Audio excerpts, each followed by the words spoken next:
Thank you. So that was our last video, am I correct?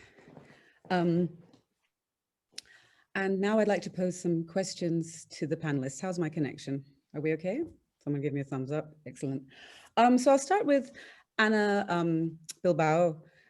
Anna, I was immediately struck by the terminology, the violence of display in your presentation. And it really got me thinking, not only through the examples of the artistic project you discuss, but also through the sense that even as an artist, as somebody who belongs to the initiated museum goer, I've often felt in certain circumstances a sense of violence through the architectural experience of being in museums. Sometimes because I worked teaching in New York after school programs for children whose parents had to work and therefore couldn't come home at the end of the day. And part of my job was to sort of try and bring these children into the art world and introduce them to museum going practices. And I always felt when we went to museums like maybe the Met, which were at the time meant to be free, there was this very aggressive demand for money when you entered. So you were demanded to give donations. And I felt that this was not a way to encourage people to share in common heritage, because you were demanded money before you could even get in. And if you were a young kid just learning to enter museum spaces, it's really turning you off. And I wondered if, you know, decolonizing the museum might be asking for donations at the end when you leave, rather than when you appear. But this isn't the main response, because in your talk, you start to talk about community museums and how community museums in Latin America managed to develop alternative strategies for creating inclusion, but also even creating a sense of ownership of land, of space, of places that communities were in danger of losing. And I wondered if you could tell us a little bit more about the part of your study on community museums in Latin America. Yeah, thank you, Senan, very much, and thanks also for sharing your own experience when visiting museums in the past. So I think there is a lot of existing scholarship in relation to community museums, that they are not only in Latin America. I think that they stem from, well, first of all, from a 1971 resolution that was taken after the 10th General Assembly of ICOM in Grenoble, that it signaled, or it sort of spoke to the fact that the very traditional concept of the museum was on the verge of elapsing, especially this concept of the museum as a space dedicated to preserve nature and culture or heritage through the accumulation of objects. In that conference, there were speakers and participants from Africa and Latin America that also expressed how they felt that also this traditional concept of the museum was not necessarily suited in relation to cultural specificity of non-European continents and people, and their need to develop so-called independent museum models. So such concerns surfaced given that European museum models were imported, to put it lightly, and didn't necessarily address local needs. So in response to that, the Roundtable of Santiago was organized the next year in 1972. I'm sure a lot of you are familiar with the Roundtable of Santiago, but it was a discussion, for those of you who are not, it was a discussion that took place in the form of an interdisciplinary workshop, and specialists or people from many different areas working in museums, not only art, were participating. And during the event, one of the most striking aspects of the event is that members of museums realized that they were doing actually very little to address unprivileged members of their own communities. And then there were various discussions that were very informed also by the concept of the eco-museum. That was a notion that was at the time being created in France, more particularly by Hugh de Varan, that was at the time the ICOM director, and Georges-Henri Rivière, I'm so sorry for my pronunciation, that was the previous director of ICOM. But the notion of the integral museum was generated from this conference in Latin America as well. And this notion is that the museum should be an educational space that we at the service of the community, but at the same time considering its cultural, natural, and social environments. So after the Roundtable of Santiago, there was a proliferation of community museums in Latin America and in Europe, but there are also community museums in Africa. And today there are like many conferences and accounts of a lot of community museums emerging in countries like China, Japan, Taiwan, and in many different African countries as well. There is today a network based in Mexico called Red de Museos Comunitarios en América, and they have created a network that connects these different museums in the region, and they have created structures for mutual support and knowledge exchange while respecting their own local conditions.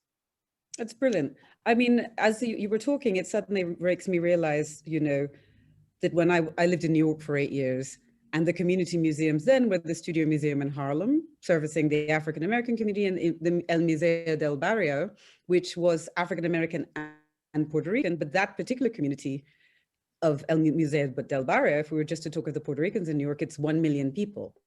But they also serve they provide access to Latin American heritage in general. So it's hundreds of millions of people. So I think this sense of like how big the community is, a community can be very large. Mm-hmm.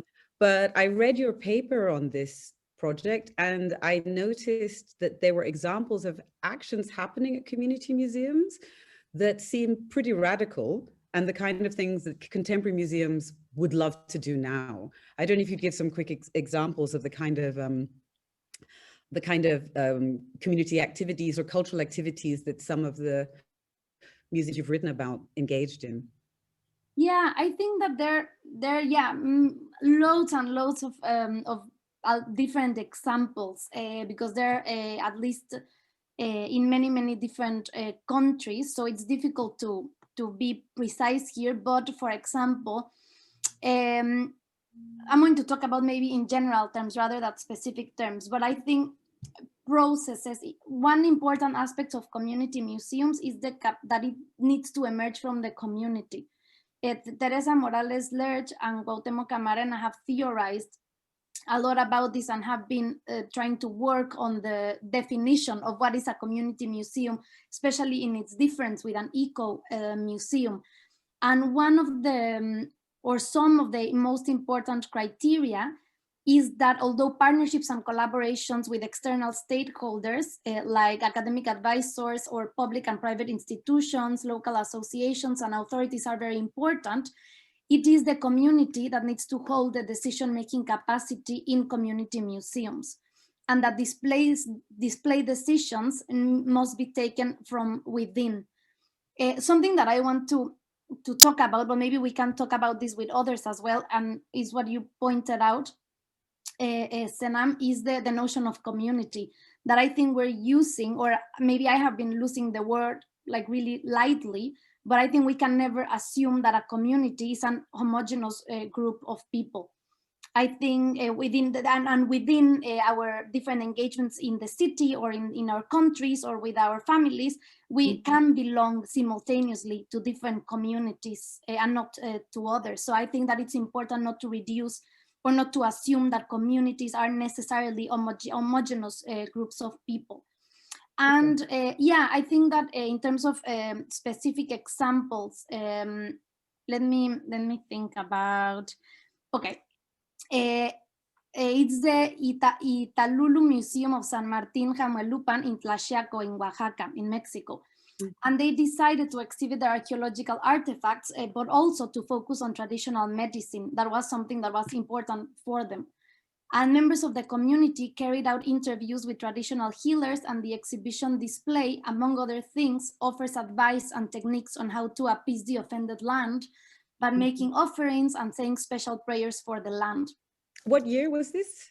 Let me, Approximately. I think it's a permanent display, but I need to check the year in which the museum was inaugurated. We can return to this as well. Okay. Yeah, brilliant. I'm going to move on because I think your work and your project ties into Maria Inigo Clavo's research and presentation. I think I'm going to keep returning to your notion of the violence of display because it seems to so appropriately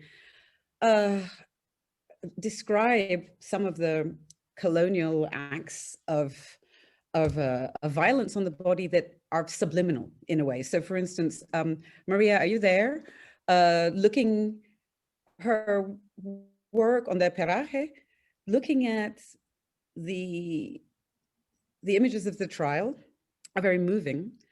And then to go from those images of the trial to the fashion shoot, which is so shocking, which itself is a kind of neo-colonial imposition to use human beings as a backdrop for this superficial fashion that means nothing. And the fact is that for me, the reason that image is so shocking is it's something that has happened repeatedly since my childhood.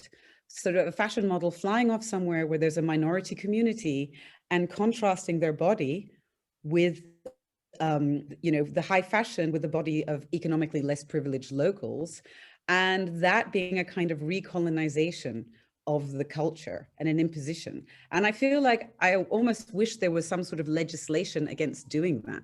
Like people should not be allowed to let this happen because it happened in the 70s, it happened in the 80s, it happened in the 90s. I don't know when Maria's image is from, but it continues to happen. And it looks more recent.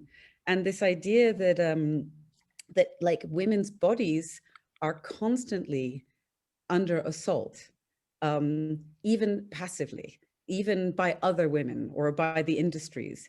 And this commodification of the textiles and the bodies, and the fact that the industrial industry would even try to put copyright on these traditional textiles. And then that feminists would have to struggle to reclaim the textile and reclaim their heritage as not belonging to a primitivist trope, which is absurd. So I'm going to switch over to Maria because I think Maria maybe will have some questions for you directly. Maria, are you there? Maria? Yes, I'm here. Oh, great. Hi. So thank you for your very dense and rich presentation. And I also wanted to return to the trial and I wanted to ask you about the impact of this trial because the Guatemalan Civil War, it's almost 40 years, it's 4 decades of incredible human injustice. When we talk about colonialism, you did not mention the heavy involvement of the CIA in the Guatemalan Civil War and the huge amount of documentation, work by lawyers, human rights lawyers like Jennifer K. Harbury on this. So they also, I think, belong to the expression of the neo-colonial in the history of Guatemala. And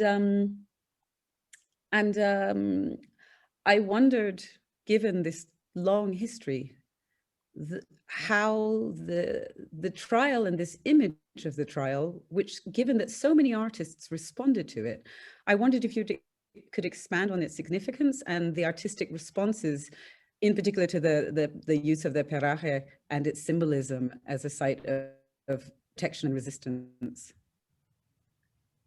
Okay, thanks a lot for your comments and for all the comments during the process of getting here.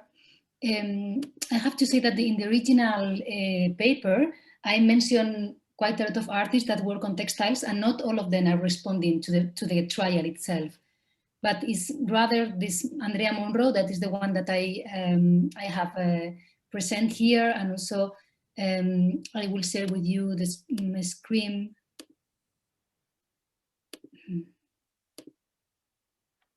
Can you see it? Yes. This is the case of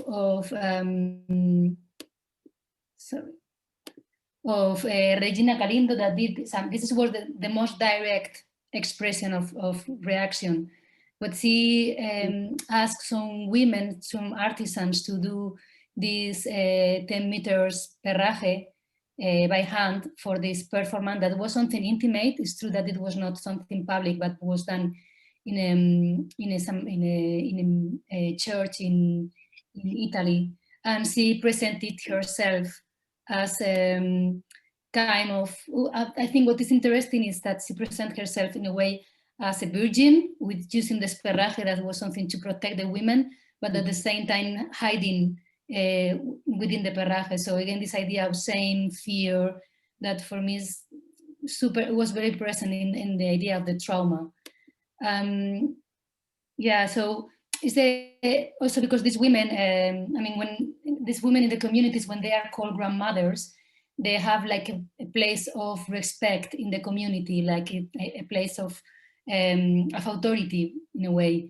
But these women, after these traumatic events, they were marginalized in their communities. So they recovered the status of grandmothers when they, after the trial, where it was acknowledged that it was an act of injustice through them during the war. So that's why it was that much impact, because they also had to live social death within their own community.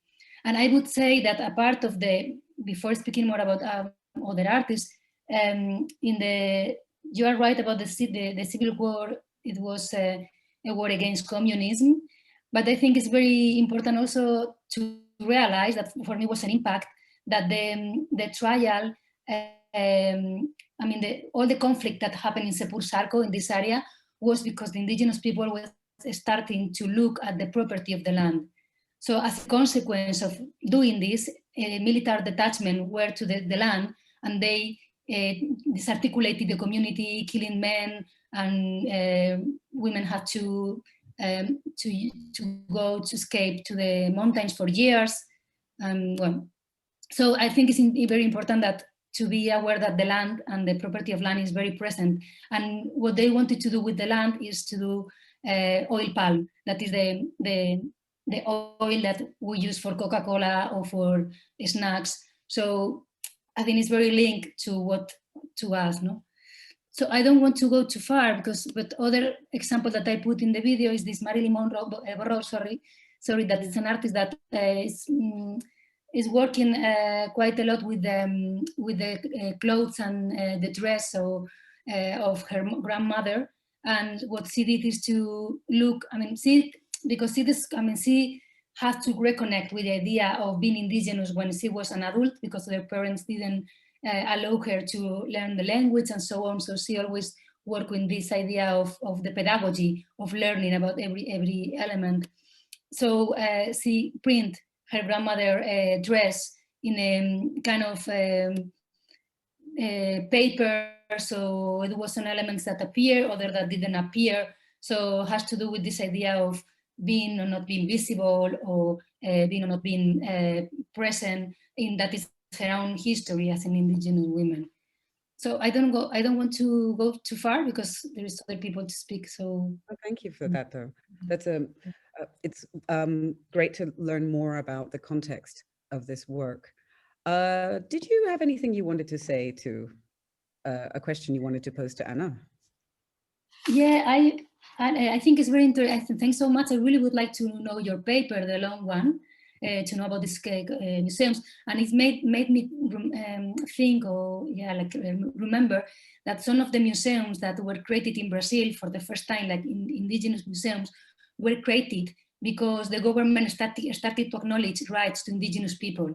So they wanted to certificate that there it was a community, because it was kind of some studies that they called to anthropologists to certificate that some communities were indigenous or not, was something absurd. And the museum had the role to explain, to certificate that it was a community, an indigenous community there, what is quite ironic. So I was wondering, because I'm also now researching about this a little bit, because the notion of identity that is under the construction of a museum, for me, is also problematic when we are speaking sometimes about culture that are not static.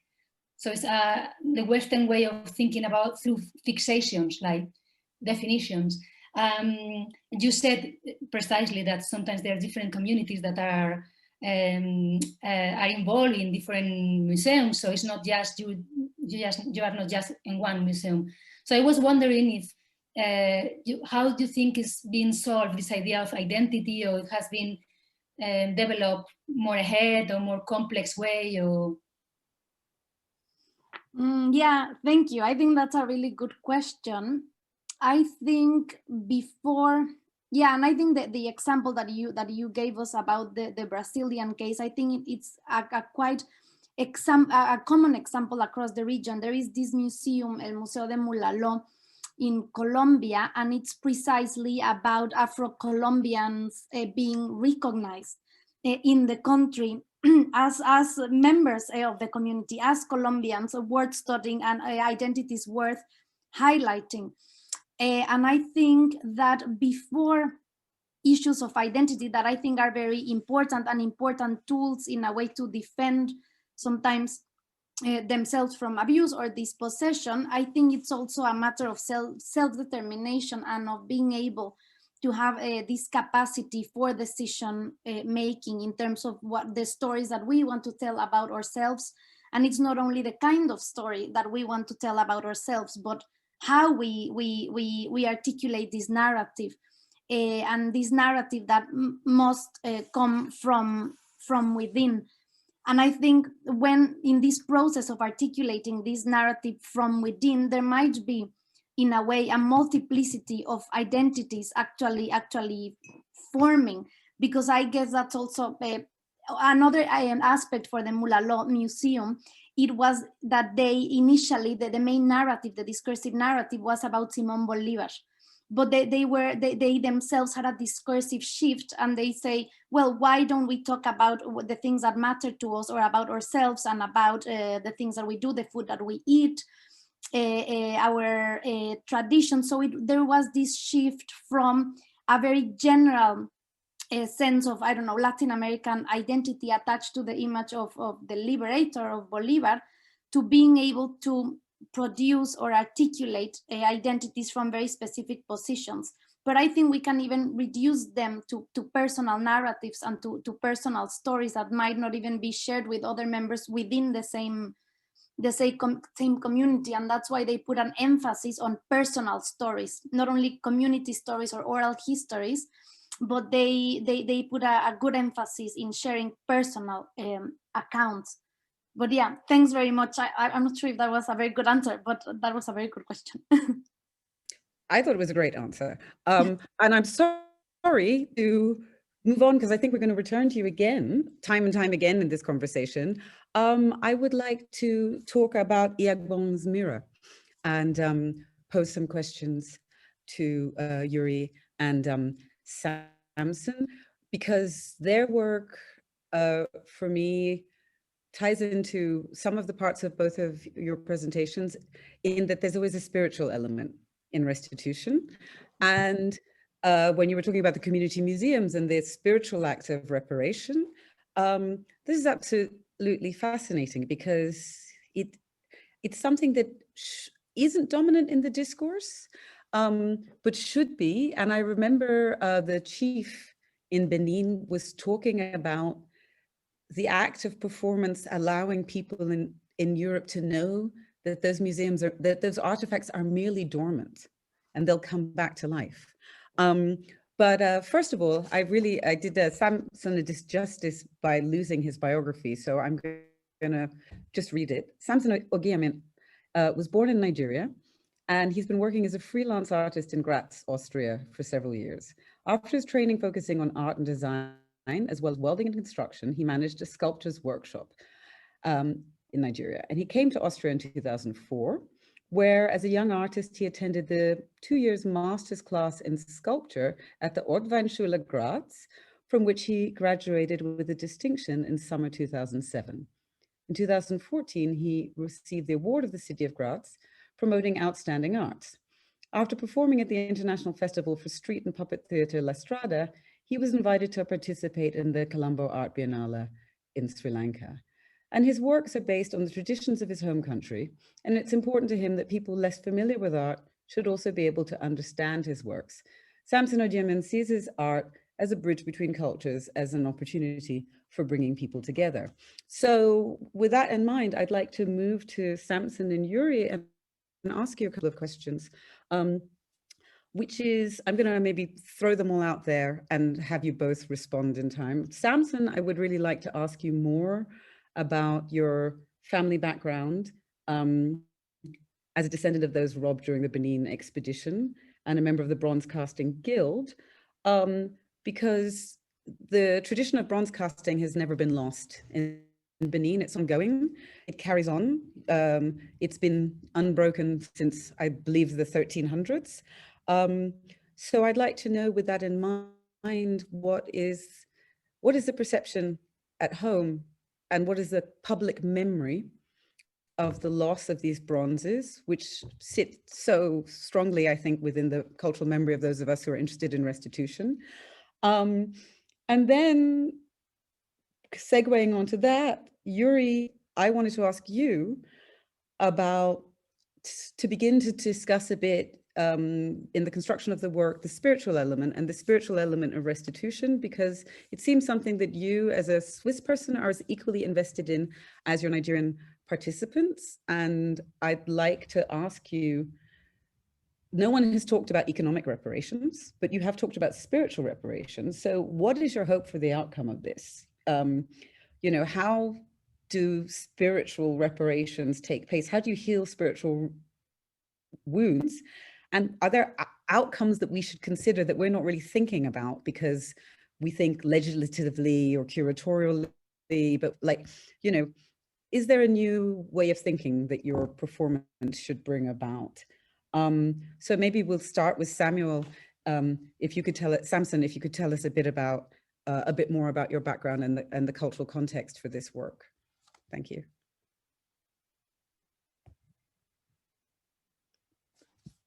Samson, are you there? Are you muted? Samson, I think you need to unmute. Up on the right on the screen, you can unmute.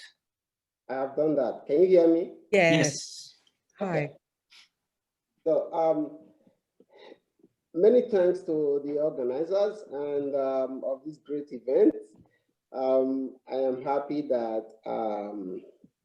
I'm part of it, and thank you so much as well, Senna. I am a descendant of the first dynasty. Up until 12th century, the Kingdom of Benin consisted of coalition of autonomous village of communities. And then it was called Igodomigodo. And until 12th century, Benin Kingdom has been under the leadership of the Ogiamies. Then in 12th century, a prince, Oromiyan, came from the Yoruba kingdom of Ile-Ife.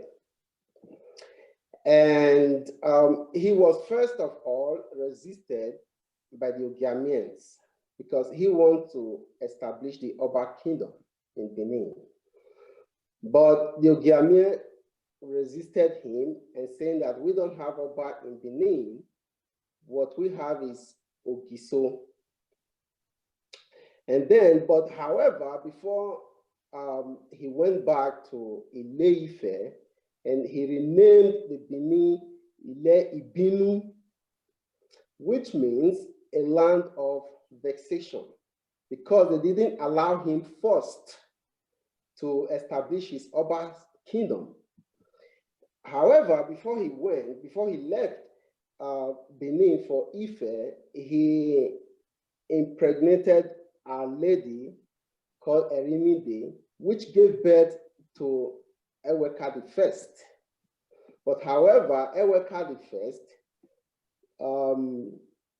tried to establish the second dynasty, which, just to cut long story short, Ogiame and Eweka, they later made a treaty. Ogiame has its own domain, and as we speak, Ogiame Palace is still the only surviving pre-colonial palace complex in Benin City, in the center of Benin City, as we speak today. So finally, Eweka established the Oba's kingdom in Benin City. But as I was, growing up, I was told about those stories. And of course, as a descendant from the first dynasty, and as well as the guilds of the royal bronze casters, that also gave me the opportunity to always combine a tradition and contemporary art. So these stories are discussed, and children are told, are told about this history and about this loss. So there's a strong public consciousness about it to this day.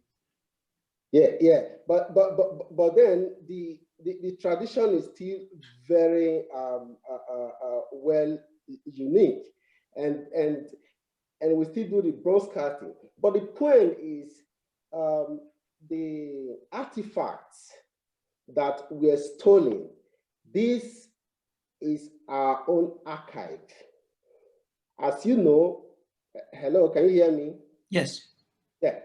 So as you know, we don't have these written scripts, or we never developed the written script.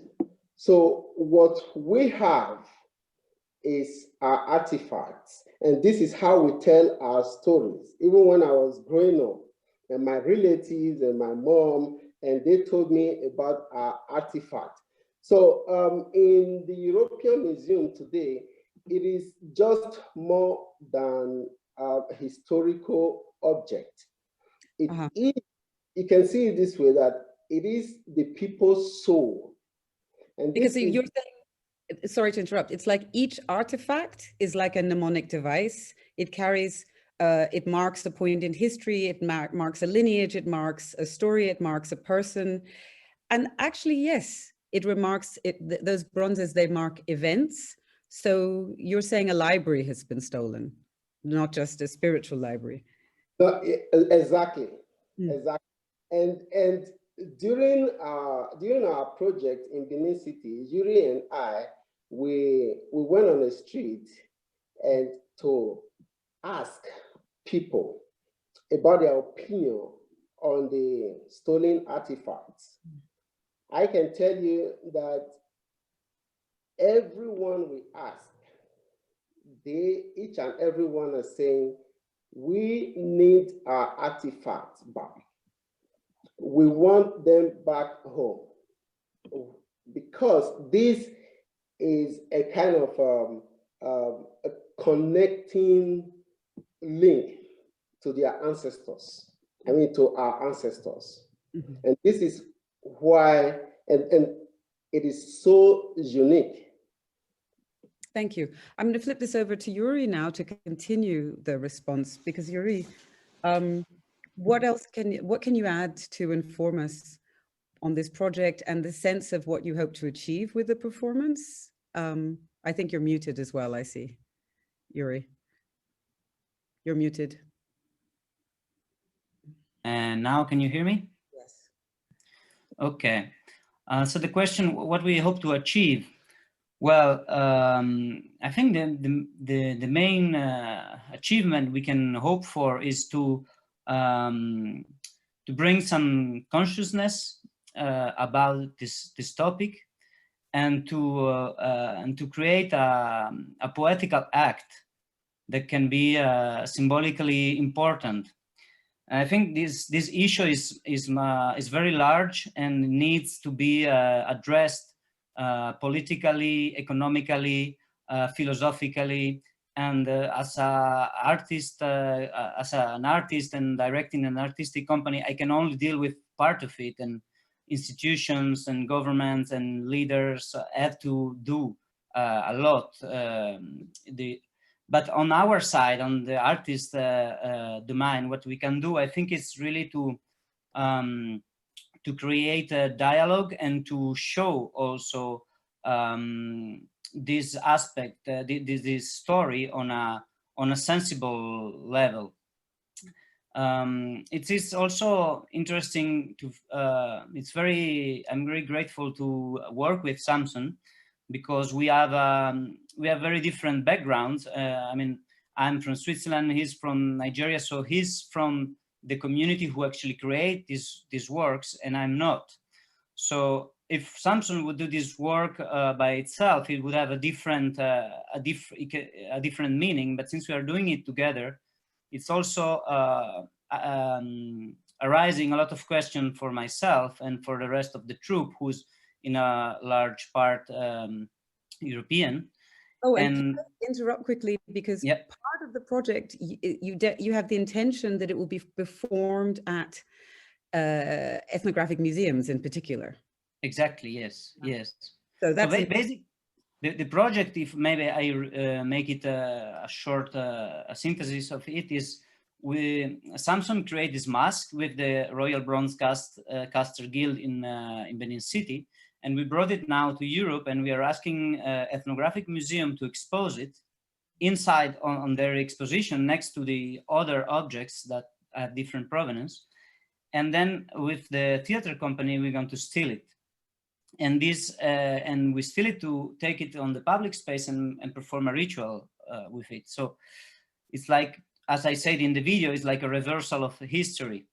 Many ritual objects have been transformed into a museum object, and we take a museum object and we make it into a ritual object. But then the question is, what kind of ritual would make sense for us, that we are a multi nation, we are from different, you are a globalized contemporary troupe, like Samson is from Nigeria, but I'm from Switzerland, the choreographer is from Mexico. And also the question for me is, what is the role of ritual, and what kind of relation can we have with objects, with masks, that is not only the exposition in our museum room. Like as a theater maker, and that's also how I met Samson, I have been interested since a long time in animist rituals, and I'm lucky to have witnessed and participate to some in Benin, in Mexico, and in Sri Lanka, and I've been always fascinated by the power and the beauty of those rituals.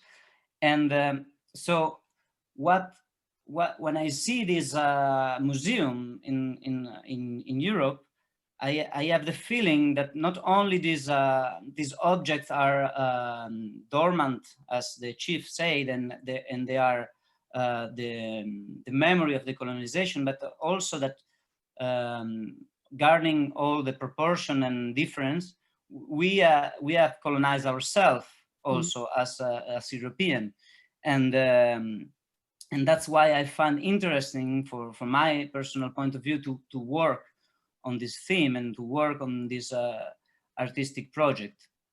Thank you. So now, Samson and Yuri, thank you so much for those answers. And I think I want to let the audience know that we have our last 12 minutes of the conversation. Please, if you have any questions from the public, now is the time to raise them. But in the meantime, Yuri and Samson, do you have any questions for your colleagues on the panel?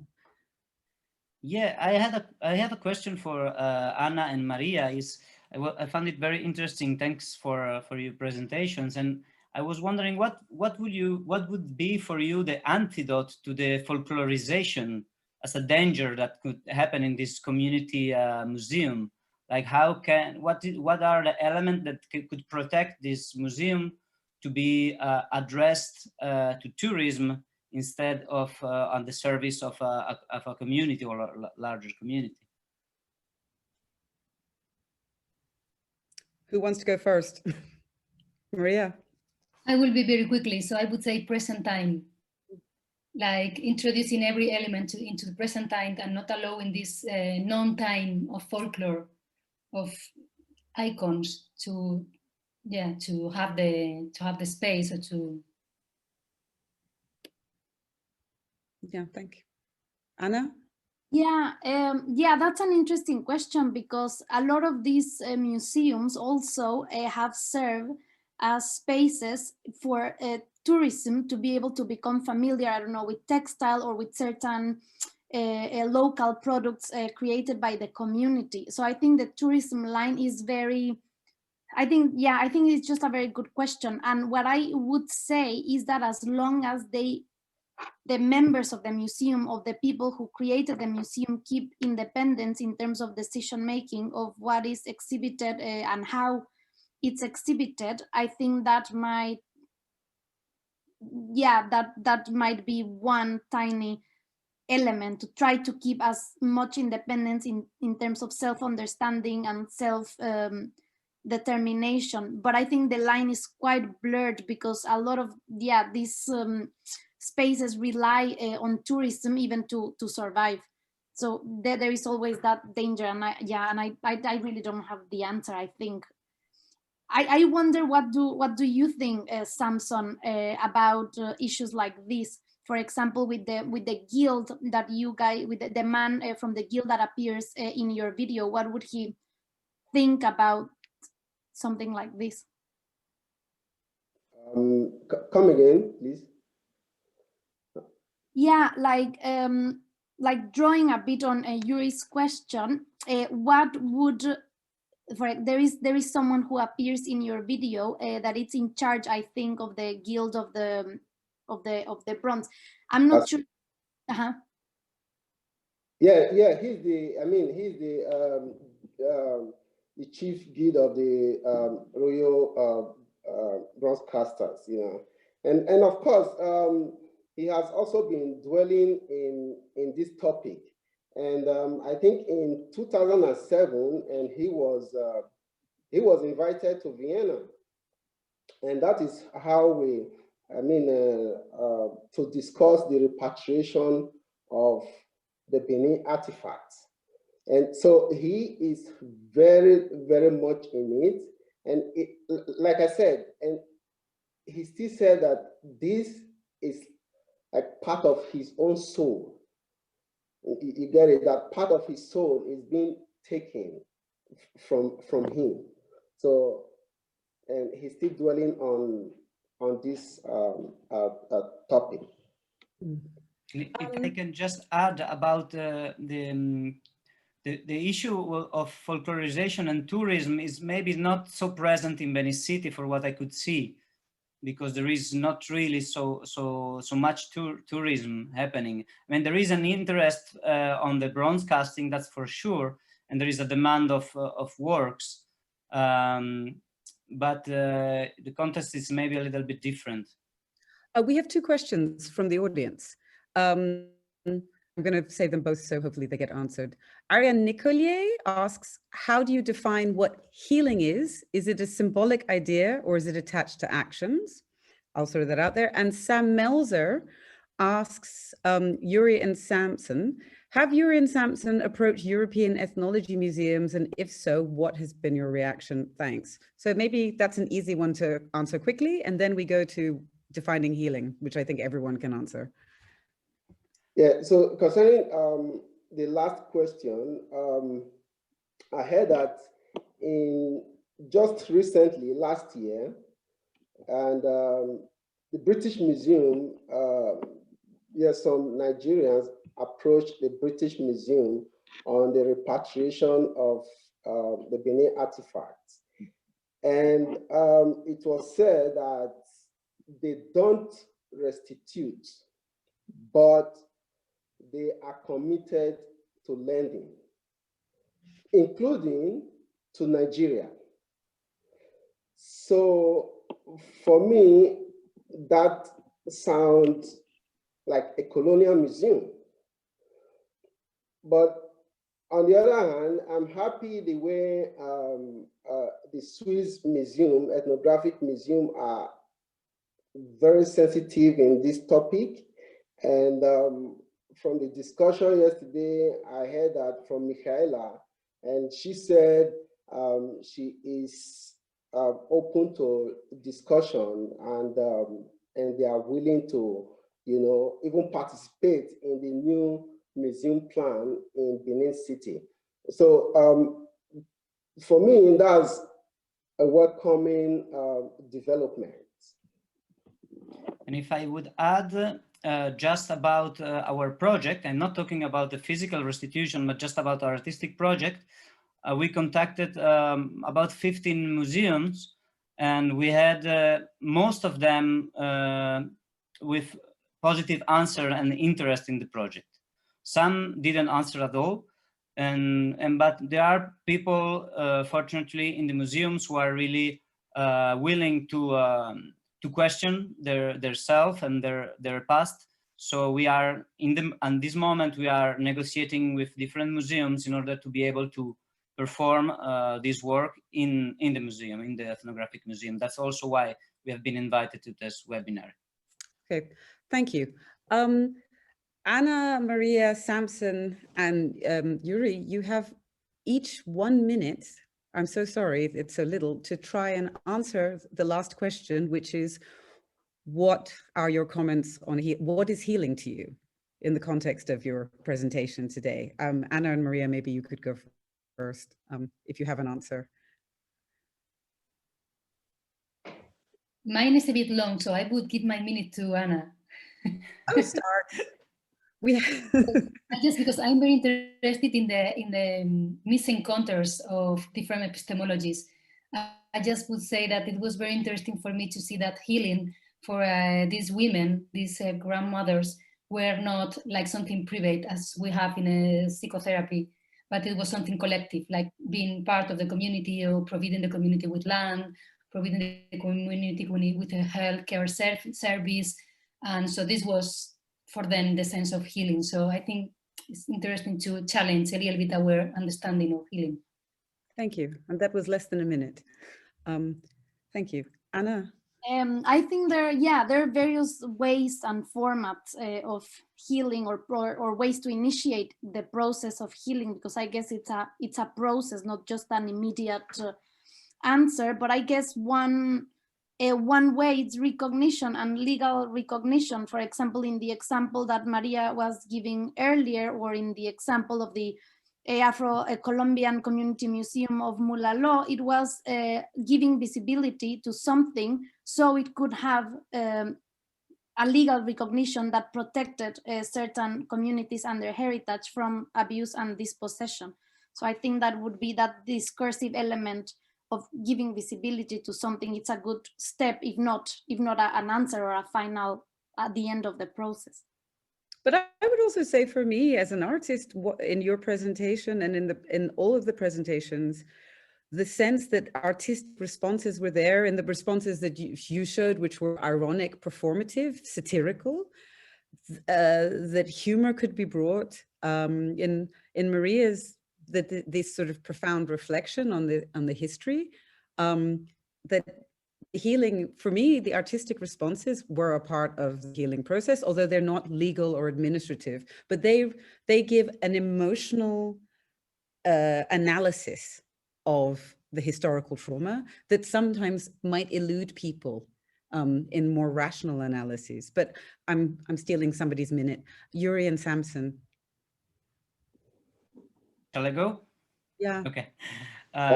So I think we're talking about a lot about in these times about reparation. And I think when we are dealing with something so huge as the colonial violence, before being able to approach reparation, there is consciousness and truth, and just as my colleagues said, just making it visible, and mourning, I would say also, that needs to be experienced before actually being able of talking of reparation. And so I don't think I mean, healing is a big word, but I think through an artistic intervention, we can create some space in the imagination and in the emotion, as you said, Senem. I think this emotion process, it's very important. And if we can do a little help to that, I mean, I think that's our intention. Yeah, because it's sort of like the trauma was there, and maybe part of the scars of these experiences was the trauma was never shared. And so if you don't respect the historic trauma of figures, that in itself is a repeated violation. And maybe the actual event will never be healed, but the years of understanding following the traumatic event can be healed by giving more respect to the damage done to people who suffered under these events. And maybe it's bringing dignity to the memory of historic trauma. Samson, can you give us a minute's response, please? To me, we can't change the past, but certainly we can change the way of approach in this present time. So that is a sort of healing to me, and even the way we're discussing it right now, you know, and this is what should be done. But of course, more should be done, and I'm so grateful that art has also a kind of strength to provoke such a discussion, so that we can change things for now. Thank you. This conversation has been so short, and I feel it could go on much longer, and I wish that we could have given you all an hour each to speak. But at this point, I just want to say thank you to you, Yuri, Samson, Maria, Anna, and thank you for your questions, Ariane, and the other gentleman who asked a question. I'm going to give the floor back to Florian Moran for the last few minutes and close out this session. But thank you again for your contributions. I learned an awful lot today, and I think the audience did too. Thank you. Thank you for having us. Thank you. Thank you so much, Anna, Maria, Samson, Yuri, and you, Senem, for taking part in this very strong and passionate panel discussion. I'm sure we will continue in other formats somewhere else, but it's not over. We give you all a rendezvous next Tuesday, February the 2nd, for the 2 last webinars exploring further the legitimacy and relevance of the relations established or expected between museums and anthropological or ethnographic collections and the cultural honors of this heritage. Then we will discuss the circumstances of heritage restitution and its repercussion. So I hope to see you all next week on Tuesday. And again, thank you so much. Have a nice evening. Bye-bye. Thanks. Bye. Bye, everybody.